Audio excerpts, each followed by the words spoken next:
কল্পনা করুন, আপনি এমন একটি কথা বললেন যার জন্য জান্নাত আপনার জন্য ওয়াজিব হয়ে গেল।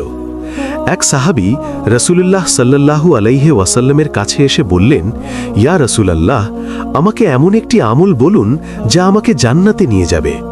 রাসূলুল্লাহ সাল্লাল্লাহু আলাইহি ওয়াসাল্লাম বললেন, তুমি রাগ করো না। সাহাবী আবার একই প্রশ্ন করলেন। রাসূলুল্লাহ সাল্লাল্লাহু আলাইহি ওয়াসাল্লাম আবার বললেন, রাগ করো না। তৃতীয়বারও একই প্রশ্ন, একই উত্তর, রাগ করো না। ভাবুন তো, কেন একই কথা তিনবার বলা হলো? কারণ রাগ মানুষকে অন্যায় ঠেলে দেয়, সম্পর্ক নষ্ট করে আর ঈমানকেও দুর্বল করে দেয়।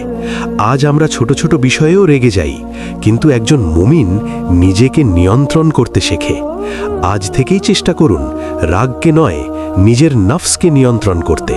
কারণ হয়তো আপনার জান্নাতের চাবি লুকিয়ে আছে আপনার রাগ নিয়ন্ত্রণ করার মধ্যেই।